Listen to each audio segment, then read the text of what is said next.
The heavy oak door clicks shut, and the air instantly changes.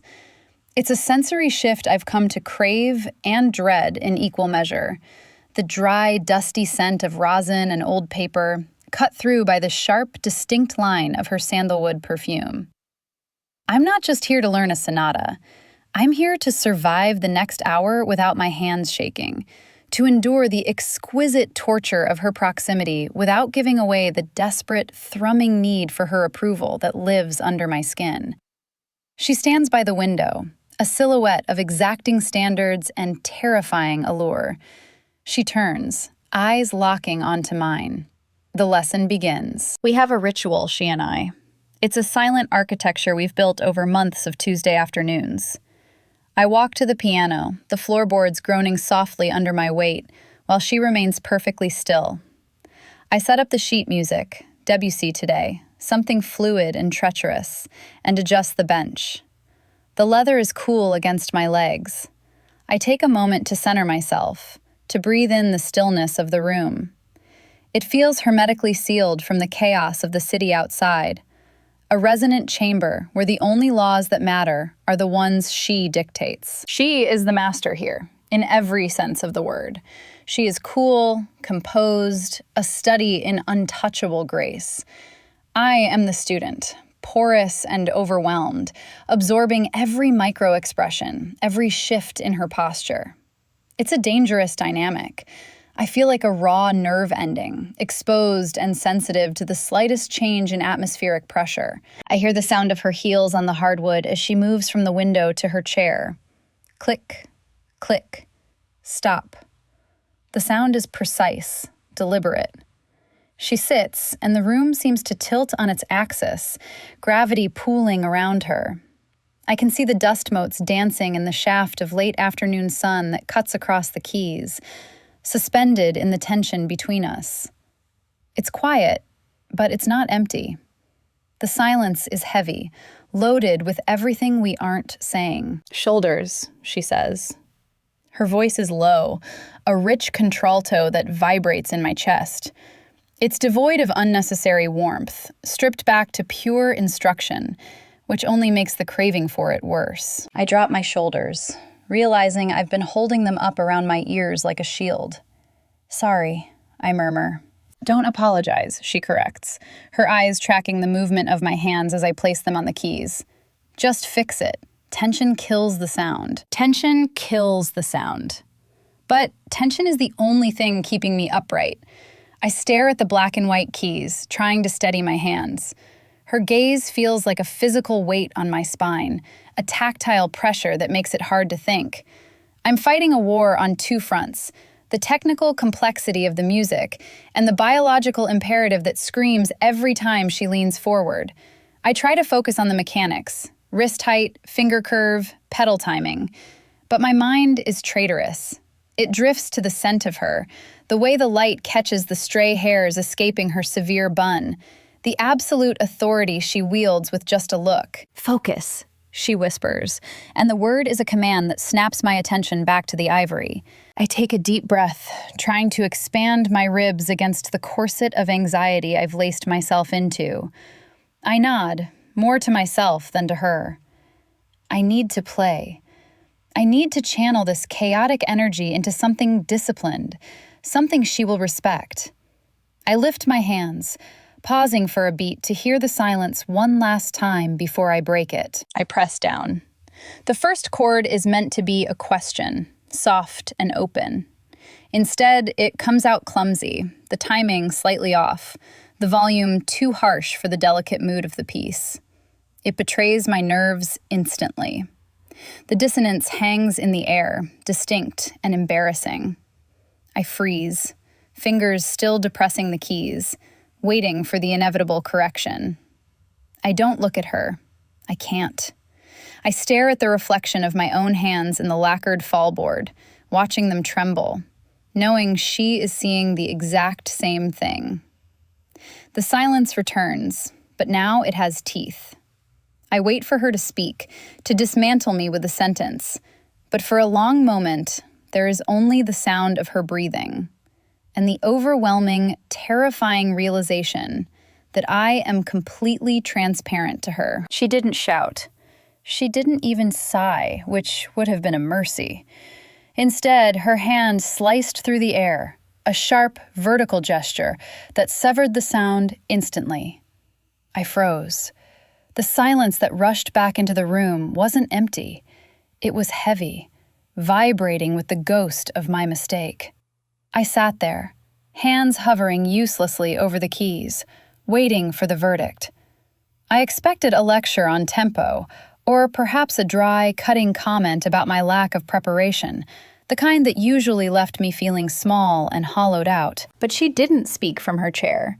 I heard the distinct shift of fabric, the creak of the floorboard under a deliberate step.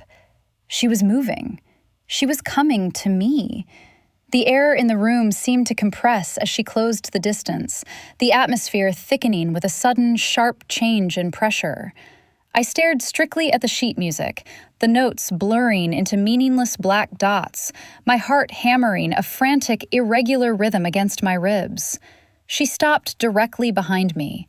I could feel the heat radiating from her body, a sudden, tangible warmth pressing against the cool, conditioned air of the studio. Then she touched me. Her hands descended on my shoulders, not with the tentative grace of a stranger, but with the possessive familiarity of a sculptor correcting her clay. Her grip was firm, professional, exacting. She pressed down, forcing my shoulders away from my ears, physically dismantling the defensive posture I had curled into. "You are collapsing," she murmured. Her voice was right at my ear, so close I could hear the wet click of her tongue against her teeth. "You cannot play Debussy if you are armored against the music." The logic of her words registered, but my body was responding to a completely different frequency. Through the thin cotton of my blouse, her palms felt like brands. The contact was electric, a shock that traveled straight down my spine and pooled low in my stomach. It was terrifying how much power she had, how a simple correction of posture could feel like she was rewriting the map of my nervous system. I tried to yield to her hands, to soften under her touch, but the effort only made me more aware of the friction between us. "And you are not breathing," she noted, her thumbs digging slightly into the muscle at the base of my neck, finding the knots of tension I tried so hard to hide. "Inhale." It wasn't a suggestion. It was an imperative. I drew in a ragged breath, the air tasting of dust and her perfume, that sharp, woody sandalwood that seemed to cling to the back of my throat. "Again," she commanded, her voice dropping an octave, vibrating through her hands and into my bones. "Deeply. Fill the space I am making for you." She didn't step back. Instead, she leaned in further, her body curving around mine as she reached for my right hand. Her arm brushed against my cheek, the fabric of her sleeve rough against my flushed skin. A loose strand of her hair grazed my temple, a ghostly touch that sent a shiver racing across my scalp. She took my wrist, her fingers cool and dry, wrapping around the joint with clinical precision. "This," she said, lifting my wrist a fraction of an inch. "This is dead weight."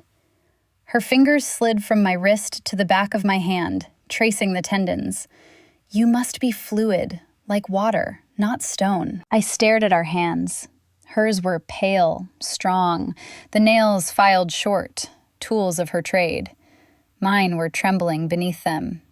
She had to feel it. She had to feel the way my pulse was jumping against her fingertips like a trapped bird. The intimacy of it was suffocating. We were suspended there, in a proximity that felt illicit, ostensibly discussing mechanics, while my entire world narrowed down to the pressure of her skin on mine. I felt like a piano wire overlaid on the frame, wound tighter and tighter with a tuning key, stretched to the very limit of its tolerance. One more turn, one more degree of closeness, and I would snap. I would break apart and the sound would be deafening. For a second, just one dangerous, suspended second, she didn't move. Her thumb brushed the soft skin between my knuckles, a caress that felt accidental and yet entirely deliberate. Then the moment broke. She released me. The loss of contact was physical, a sudden absence of warmth that left my skin feeling cold and exposed. She stepped back, the floorboards creaking again as she retreated to the safety of her professional distance. "Again," she said from behind me, her voice cool, stripped of the intimacy of the last minute. "From the measure where you faltered, and this time, do not stop breathing." I reset my hands. The ivory felt cooler now, or perhaps my skin was just burning hotter. I forced myself to inhale, the air still thick with the ghost of her proximity, and began the passage again. This section of the piece was a labyrinth, a technical nightmare of cross rhythms and cascading arpeggios that demanded absolute, split-second independence between the left and right hands. It was a cruel choice of repertoire for today. The music required a separation of logic and emotion, a precise compartmentalization that mirrored the fracturing of my own mind. My left hand had to hold the steady, grounding beat of the earth, while my right hand needed to flutter and ascend like something trying to escape gravity. Usually, I could find the pocket.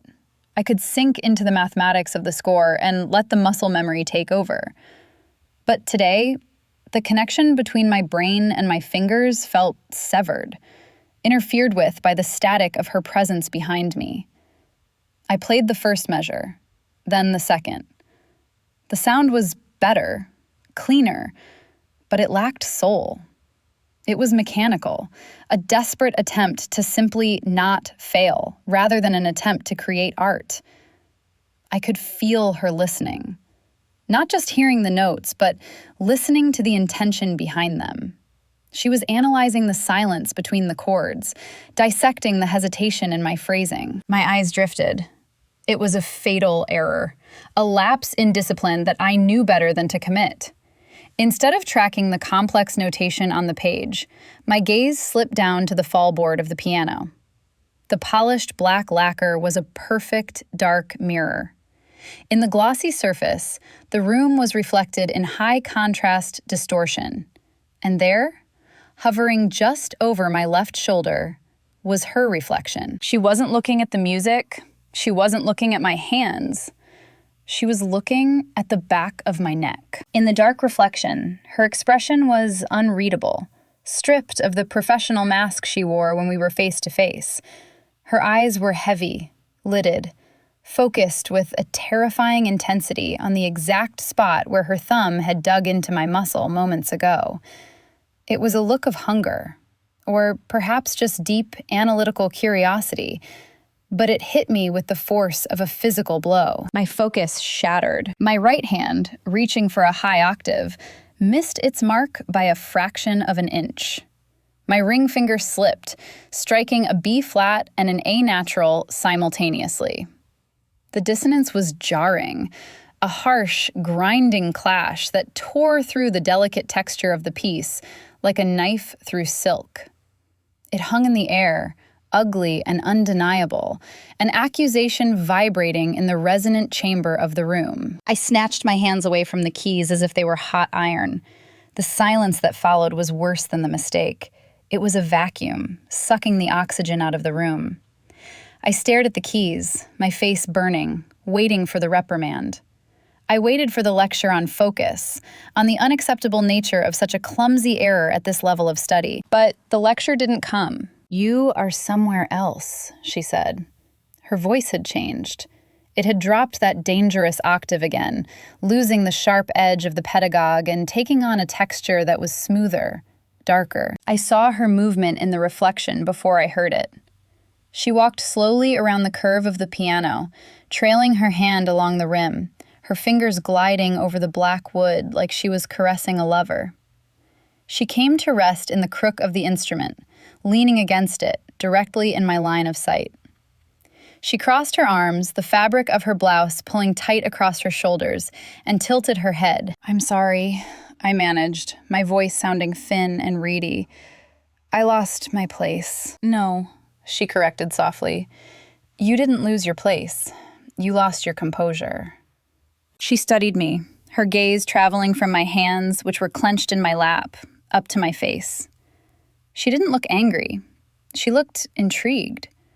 It was the look a scientist might give a volatile chemical reaction that was proceeding exactly as predicted. "Technique is not your problem today," she observed, pushing off the piano to take a step closer to the bench. She was invading my space again, but this time from the front, blocking my escape. "Your hands know what to do. It is your mind that is betraying you." She reached out, and for a heart-stopping second, I thought she was going to touch my face. Instead, she tapped the sheet music with a single manicured fingernail. "What are you thinking about?" she asked. The question was deceptively simple. "The rhythm," I lied. "The transition to the minor key." She laughed, a low, dry sound that had no humor in it. "You are a terrible liar. You play the truth, but you speak lies." She leaned down, bringing her face level with mine, forcing me to look at her. Her eyes were dark, dilated, searching mine with an unnerving precision. "It isn't a what that is distracting you, is it?" My heart hammered against my ribs, a traitorous drumbeat she could surely hear in the quiet room. "It is a who," she whispered. The air in the room seemed to crystallize. The subtext of the conversation had just been ripped away. She wasn't asking about a boyfriend or a family drama or a friend. The weight of her gaze, the heat of her body inches from mine, the way her eyes dropped momentarily to my lips before snapping back to my eyes. She was asking about herself. She was probing the wound she had inflicted, checking to see how deep it went. "I don't know what you mean," I whispered, the denial weak even to my own ears. "Don't you?" She held my gaze for a second longer, long enough for me to feel the trap snapping shut. She knew. She had to know. The realization washed over me, cold and hot all at once. She knew exactly what she was doing to me. She knew every time she touched my shoulder, every time she lowered her voice, every time she let the silence stretch too long, she was pulling the wire tighter. And she wasn't stopping. She was enjoying the tension. The sudden crack of thunder was a mercy. It shattered the suffocating intimacy of the moment, tearing through the silence like a sheet of canvas being ripped in two. We both flinched, a shared, synchronous reaction that betrayed just how high-strung we were. Outside the tall studio windows, the sky had turned a bruised, heavy purple, the clouds roiling with the promise of violence. The rain began an instant later, not as a drizzle, but as a deluge, hammering against the glass in a relentless, driving rhythm that drowned out the quiet hum of the city. The storm changed the room instantly. The studio, usually a sanctuary of controlled light and sound, was plunged into a premature twilight. Shadows lengthened and deepened, swallowing the corners of the room, narrowing the world down to the pool of gray light around the piano. It felt as if the building had been cut adrift, severed from the rest of reality, leaving us isolated in this high-ceilinged box. She straightened up, breaking the intense lock of her gaze, and walked to the window. She watched the rain for a moment, her back to me. Then, with a sigh that seemed to release some of the rigid tension in her shoulders, she reached up and unbuttoned her blazer. It was a small gesture, mundane in any other context, but here, it felt like a revelation. She slipped the structured jacket off, draping it over the back of a chair, revealing the silk blouse underneath and the unexpected softness of her arms. Without the armor of her professional attire, she looked less like a monument and more like a woman. The silk clung to her, outlining the curve of her spine, the sharp blades of her shoulders. "The barometer is dropping," she said, her voice competing with the drumming of the rain. "It makes the air heavy, harder to think." She turned back to me, and in the dim light, her face was softer, the severe lines of her expression blurred by the shadows. She looked tired, or perhaps just unguarded. "We can't play Debussy in this," she murmured, gesturing vaguely at the storm outside. "It's too fragile. The rain will swallow it whole." She walked back to the piano, but she didn't return to her chair. Instead, she leaned against the curve of the instrument again, closer this time, her arms crossed over her chest. "Play the Rachmaninoff," she said. "The prelude in C-sharp minor." I hesitated. I haven't practiced it in weeks. Good, she said, a glint of something dark in her eyes. Then you won't be able to hide behind your technique.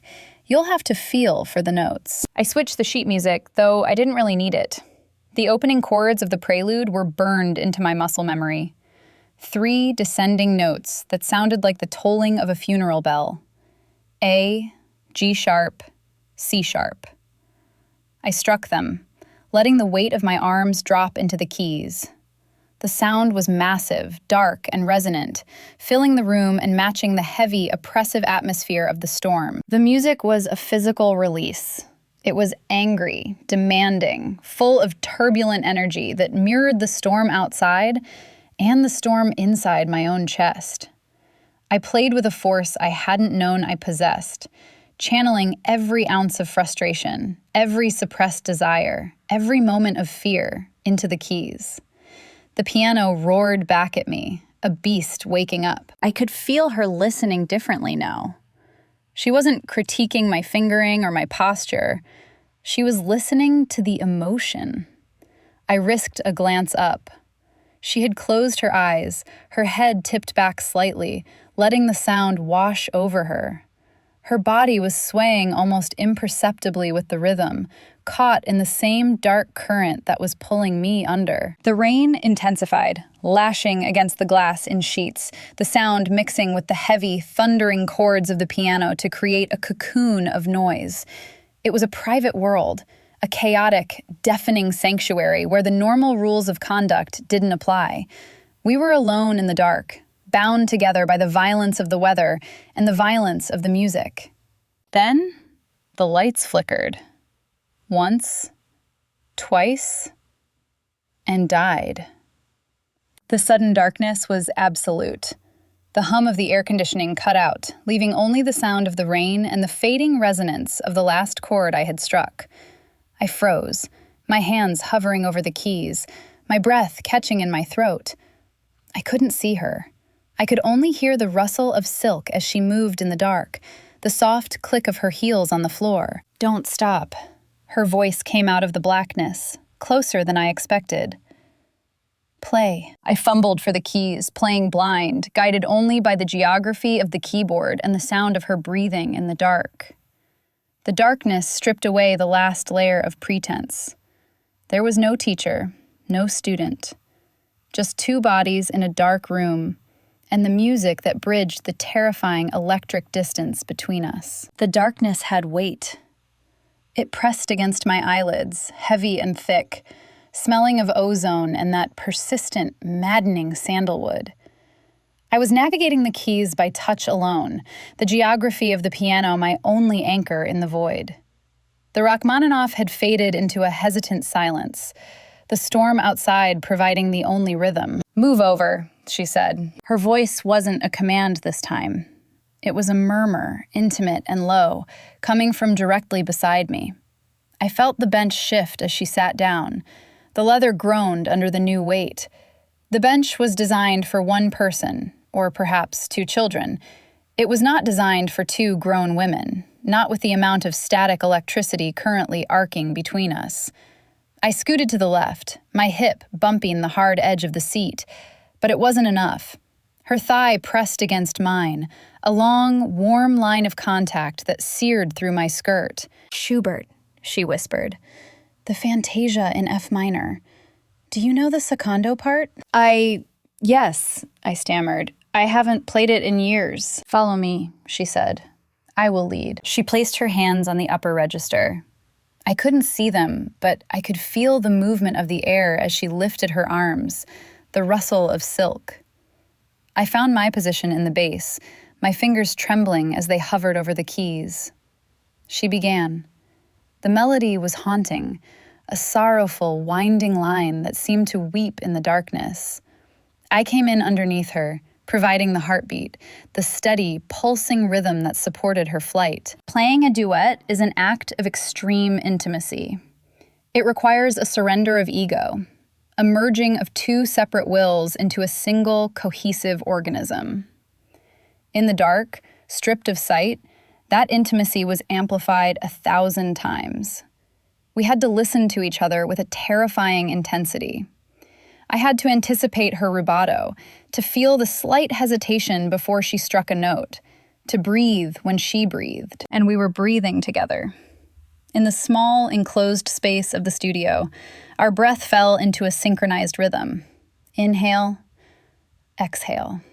The sound of it was louder than the rain. The choreography of the piece forced us closer. Her left hand crossed over my right, her arm brushing against my chest. I flinched, missing a beat, but she didn't stop. She kept playing, her arm remaining there, a warm weight against me, trapping me between the piano and her body. The scent of her was overwhelming now, rain and skin and perfume. It filled my lungs, making me dizzy. Every time our hands crossed, it was a collision. Her wrist brushed mine. Her pinky finger grazed the back of my hand. These weren't mistakes. They were inevitable consequences of the music, built into the very structure of the piece by a composer who must have understood exactly what he was doing. It felt illicit, like we were touching in secret under a table while a room full of people watched. But there was no one watching. There was only the dark and the rain and the heat radiating from her leg pressed against mine. I could feel the tension in her body mirroring my own. She wasn't the cool, detached statue anymore. She was alive, vibrant, her muscles tensed and releasing with the phrasing of the music. I could feel the subtle shift of her weight on the bench as she leaned into a crescendo, her shoulder pressing firmly into mine. I leaned back, meeting her pressure, and for a moment, we were propped up only by each other, balanced on the knife edge of the melody. We reached a section where our hands were tangled in the middle of the keyboard, fighting for the same sonic space. My fingers brushed the inside of her wrist, feeling the frantic pulse beating there. It was fast. Too fast. As fast as mine. The realization hit me like a physical blow. She was affected. This wasn't just me projecting my desperate crush onto a blank canvas. She was feeling this. She was right here in the storm with me. Her hand lingered on a chord, holding it longer than the score dictated. I held my bass note to match her, waiting. The tempo slowed. The music became heavy, thick like syrup. We weren't playing Schubert anymore. We were having a conversation in a language that had no words. "Are you terrified?" her lingering note asked. "Yes," my answering chord whispered. "Are you?" She shifted, her knee knocking against mine, hard. She didn't pull away. Instead, she pressed harder, a deliberate, steady pressure that had nothing to do with piano technique and everything to do with the fact that we were alone in the dark and the air was running out. The final chord faded into silence, but neither of us moved. My hands were still on the keys, her hands were still on the keys, inches from mine. We sat there, in the pitch black, thighs touching, shoulders touching, breathing hard as if we had just run a mile. The storm raged against the glass, but the silence inside the room was louder. It was a loaded gun. "You were rushing," she said finally. Her voice was a wreck, husky, breathless, completely unraveled. It was the most beautiful thing I had ever heard. "I was following you," I whispered back. She turned her head. I couldn't see her face, but I could feel her breath on my cheek, hot and erratic. She was close. So incredibly close. If I turned my head just an inch, our lips would brush. The thought paralyzed me. I wanted it so badly my teeth ached, but I was frozen, pinned in place by the terrifying enormity of what was happening. "No," she murmured, and I could hear the smile in her voice, a dark, dangerous thing. "You were chasing me." The lights flickered back on with a sudden, jarring hum, flooding the studio with stark, artificial brightness. The intimacy of the dark evaporated instantly, leaving us exposed. We both flinched, pulling apart as if we'd been burned. She stood up abruptly, smoothing her silk blouse with a sharp, jerky motion that betrayed her composure.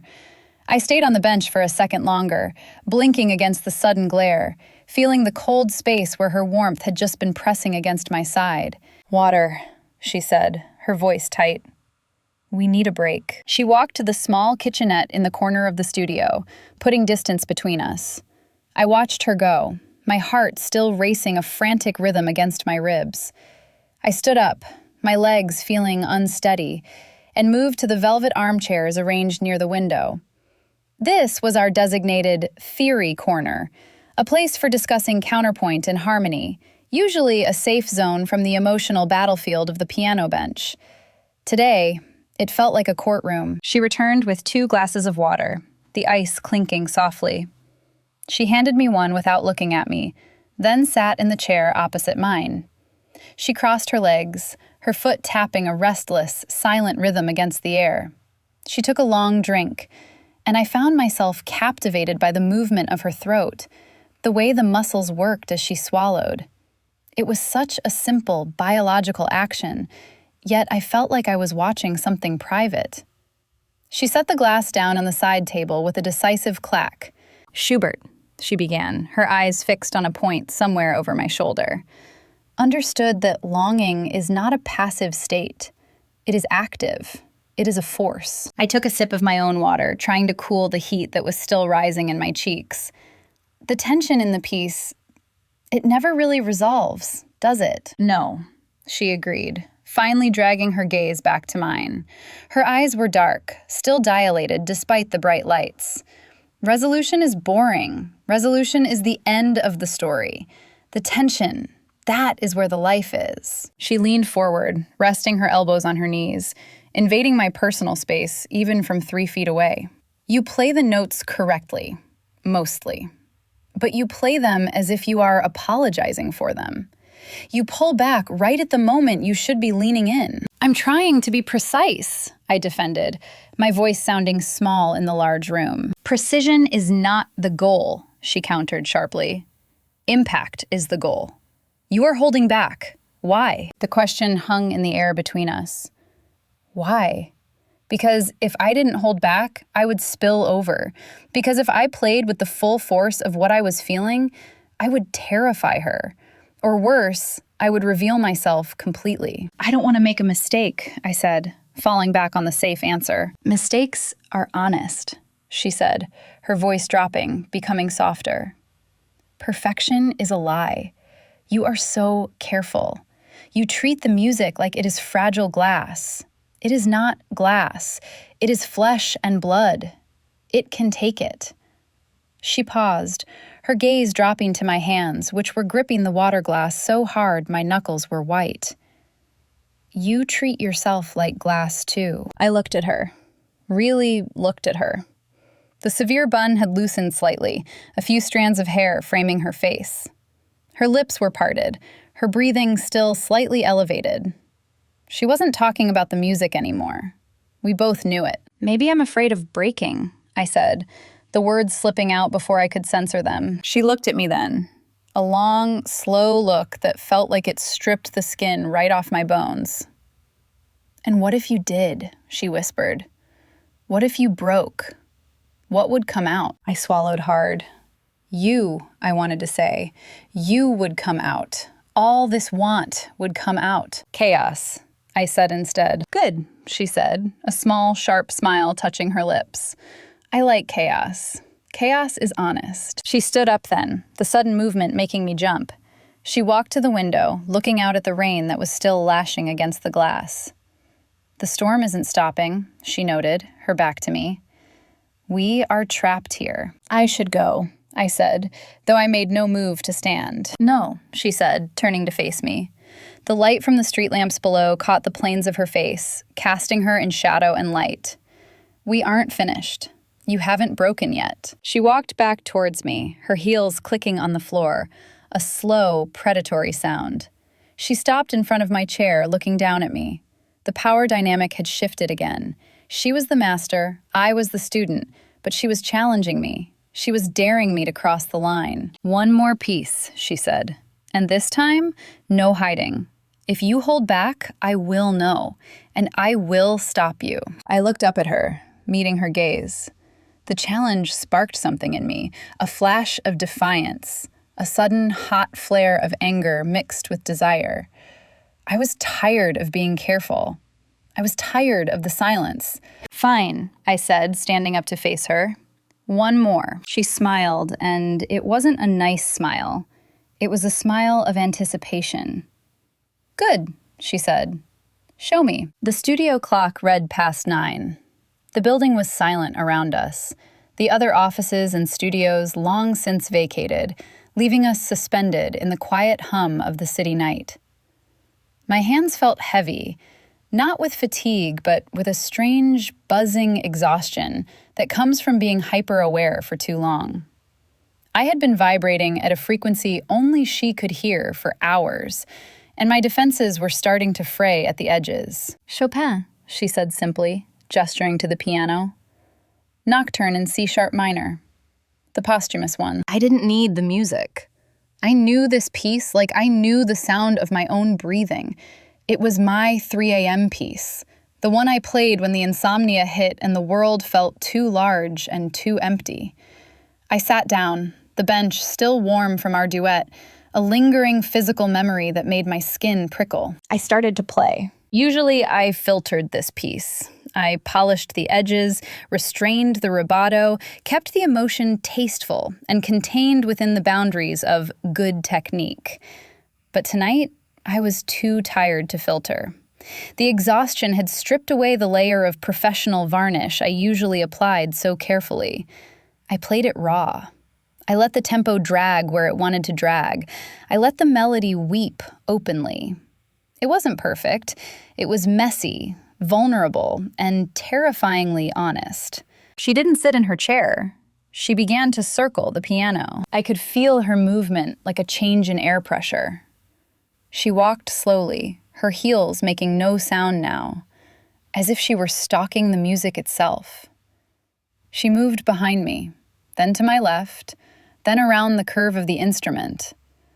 I felt exposed from every angle, dissected by her gaze.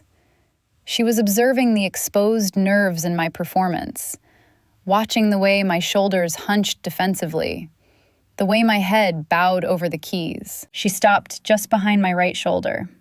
I could feel the heat of her body, a tangible presence in the cool room. I tensed, expecting a correction, expecting her to tell me I was being indulgent, that the emotion was too much. But she didn't speak. She reached out. Her hand landed on the nape of my neck. It wasn't the clinical, firm grip of the teacher correcting posture. Her fingers were warm, her palm cupping the base of my skull, her thumb resting in the hollow where the tension had been building for hours. I faltered. My fingers slipped on a run, a clumsy stumble that would have usually mortified me. But she didn't pull away. Her thumb began to move, tracing small, slow circles against my skin. It was maddening. It was soothing.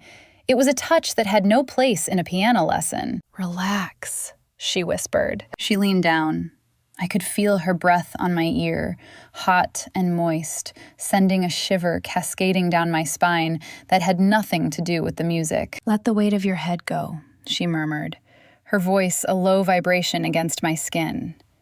"Trust me to hold you." I closed my eyes, my hands still moving through the melody on autopilot, but my entire consciousness was focused on the sensation of her hand on my neck. It was an anchor. It was a claim. She wasn't just correcting my posture, she was grounding me. She was telling me, without words, that she had me. Her fingers slid down, tracing a line of my spine through the thin fabric of my blouse, stopping just between my shoulder blades. She pressed there, a firm, steady point of pressure. "Open your chest," she commanded softly, her lips so close to my ear they almost brushed the shell. "Don't collapse inward. Project. Let it out." I obeyed. I sat up taller, opening my chest, and the sound of the piano changed. It became fuller, richer. The vulnerability was still there, but now it had power. I was playing for her. I was pouring every ounce of the confusing, overwhelming desire I felt into the keys, translating the want into sound waves. She stayed there, her hand burning against my back, her presence wrapping around me like a cloak. The atmosphere in the room shifted.